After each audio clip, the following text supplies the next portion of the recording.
Students हम बात करते हैं आर्टिकल की। आर्टिकल एक ऐसा पार्ट ऑफ स्पीच है जो इंग्लिश में तो यूज होता है बट हिंदी में यूज हम इसे नहीं करते हैं। हिंदी बिल्कुल सिंपल है, जैसे कि मैं ये लड्डू खा रही हूं तो हिंदी में सिंपल बोल दिया कि मैं लड्डू खा रही हूं, बट इंग्लिश में अगर आप बोलोगे तो I am eating a laddoo, आपको आर्टिकल लगाना पड़ेगा क्योंकि जो इंग्लिश है इसे थोड़ा सा स्टाइल मारना है, इसे नाउन के साथ में हेल्पर चाहिए। अगर नाउन स्पेसिफिक है या जनरल है ये दिखाने के लिए हमें आर्टिकल का यूज करना पड़ता है। ठीक है, तो आर्टिकल हमारे यहाँ पर दो कैटेगरी की है, इनडेफिनेट आर्टिकल और डेफिनेट आर्टिकल। इनडेफिनेट में हम ए और एन का यूज करते हैं और डेफिनेट में हम द का यूज करते हैं। क्लियर? द आता है सिर्फ स्पेसिफिक नाउन के लिए, ठीक है, यानी कि जो बहुत ज्यादा स्पेशल है, जैसे कि कोई लंबा है, इतना लंबा है कि उससे ज्यादा लंबा तो कुछ है ही नहीं कि अरे बाप रे इतना लंबा, तो उसके आगे हमें द का यूज करना है।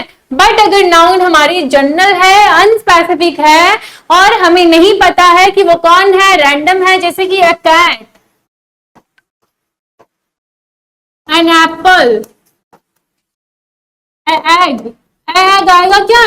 नहीं, ये गलत है, एन आएगा क्योंकि एग जो है वाउल साउंड दे रहा है। अब आप लोग सोच रहे होंगे कि मैम हम तो इतनी गरीब है कि हमें ये भी नहीं पता कि कॉन्सोनेंट साउंड कौन से है और वाउल साउंड कौन से है। तो जो हमारी अल्फाबेट सीरीज है ए टू जेड, उसके अंदर हमारे 5 वाउल्स है, ए ई आई ओ यू। क्लियर? ये 5 निकालने के बाद में जो बाकी के 21 बच जाते हैं उनका जो साउंड है वो है कॉन्सोनेंट साउंड। अगर साउंड कॉन्सोनेंट का आ रहा है नाउन में पहला, तब हमें यूज करना है ए का, और अगर वाउल साउंड दे रहा है तब हमें यूज करना है एन का। क्लियर? अब हमें द का कैसे यूज करना है थोड़ा सा वो और बता देती हूँ। आई सा अ कैट, मैंने एक कैट को देखा, बट आगे देखो, the cat was black.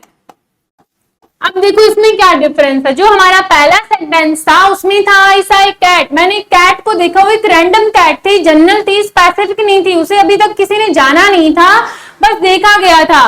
The cat was black, अब उसकी जो क्वालिटी है वो बता दी गई है, इसे स्पेशल बना दिया गया है कि अब ये कौन सी कैट है, इसके बारे में अब जान चुके हैं कि वो जो कैट है वो ब्लैक है, तो इसलिए यहाँ पर द का यूज किया जाएगा।